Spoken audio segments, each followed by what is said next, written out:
त्यही भने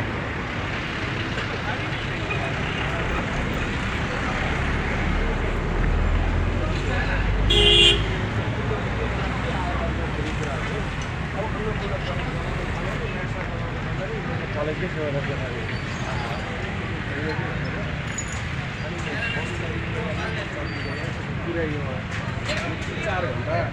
कोठामा अब एउटा थापिएर हामी बस्यौँ बसिसकेर जब यहाँ अफिस आयो अफिस आउँदा के मुख्य कुराहरू अर्को सरको तल्लो अफिसमा छैन तल्लो अफिसमा छैन भन्ने कुरा माथि आगे त त्यही रहेछ चाबी अहिले रहेछ के हेरौँ मतलब खेतीको विवरणहरू खेतीको विवरण कलेक्सन र विवरणका लागि चाहिँ एउटा डायरी दिने आउनु भन्ने कुरा आज आउनु भनेको सबैजना टुरिस्टसँग के गर्नु भनेको एकमुष्ट जाउँ न मेरो पनि यसको विवरण इस्टिमेसन गर्न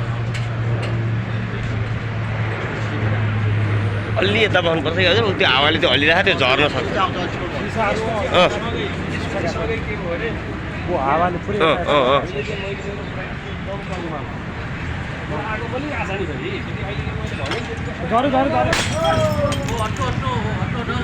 त्यही त ठिक बेलामा मैले सारेको छु कि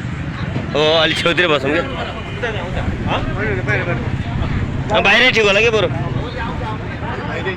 बाहिरै ठिक होला हजुर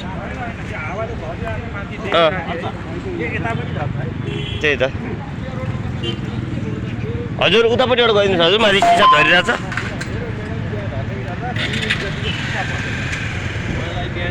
अलिकति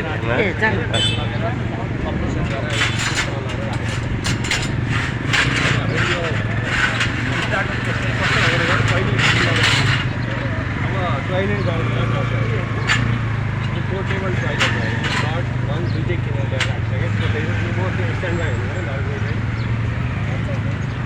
बच्चा ठिक छ बच्चालाई अरू केही अन्त बोनी त्यो कुरा भयो अब अर्को चाहिँ त्यसपछि हाम्रा यहाँ रिक्वेस्ट गरियो दमकलको व्यवस्थापन कस्तो रहेछ काठमाडौँमा भने पहिलोचोटि फोन गरेर एउटा दमकलमा पानी खिच्यो अर्को भर्न गएको छ भन्छ भरेर आउँदा म त खोटाङको मान्छे हाम्रो खोटाङमा पनि कागरबाट ल्याएर पानी हाल्छ यस्तो लिडर सिटीमा बसेर हामी टेक्निङ गरिरहेको मैले पनि केही एउटा साथीहरू तिनीहरूलाई फोन गरेँ होइन उनीहरूले पनि सहयोग गरिदिएको दमकल फेरि आयो र लगभग यो कम्प्लिट निमिसक्न त राति 9 बजेको थियो होला कम्प्लिट निस्नुभन्दा अगाडि सुशील पाण्डे भन्ने एउटा साथी आउनुभयो अनि उहाँले हाम्रो एउटा साथी हराएको छ पुलिसलाई भन्नुभयो भनेको फेरि छैन अरे भन्नु त्यसपछि हस्पिटलतिर खोज्नुभयो भनेर तपाईँले खोज्नु अनि मैले भनेको ऊ हेर्नु मोबाइलको कहाँ छ मोबाइलले लोकेसन देखाउँदैन भने कुन छ भनेपछि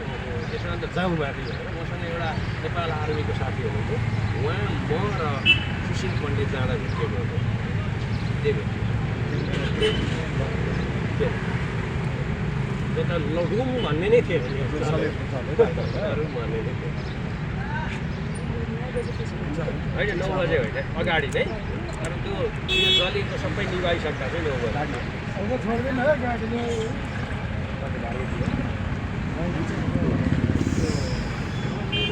रेकर्ड चाहिँ गरिराख न त्यो कुरा गर्दै गरेको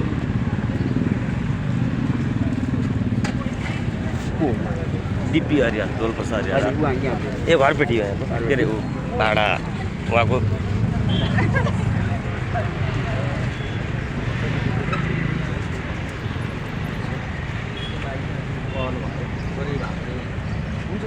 मेरो त्यहाँ जिन्दगीभरि कमाइ मेरो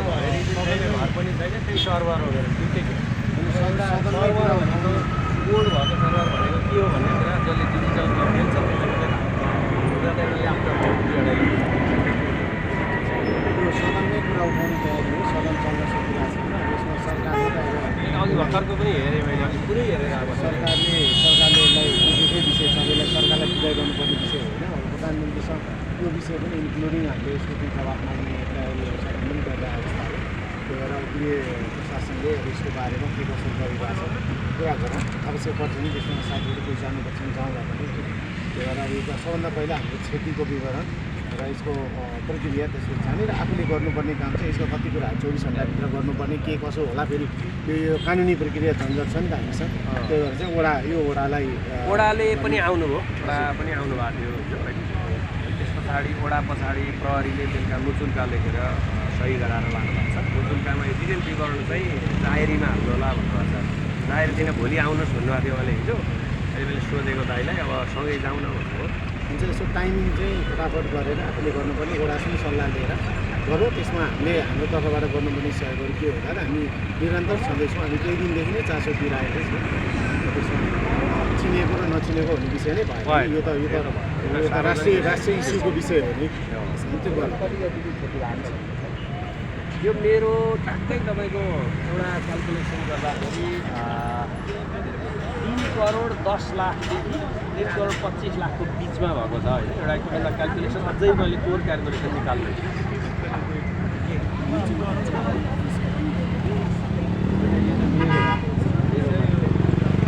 सर्भर चाहिँ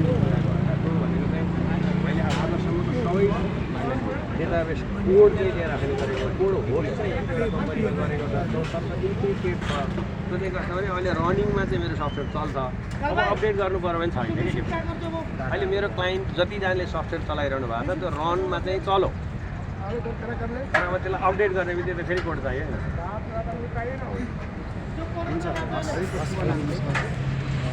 हामीले केही गर्नु पर्यो साथी सम्पर्कमै हुन्छ रविन्द्र हो दाइलाई अलिकति सोध्नुहुन्छ कि क्लियर गर्नुपर्दा यो तल चाहिँ यो बन्दै गर्दा त्यही त मान्छे भेट्छ खोइ कता सँगै आउँदैन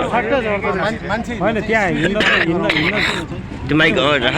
दाइलाई यसो सोधौँ न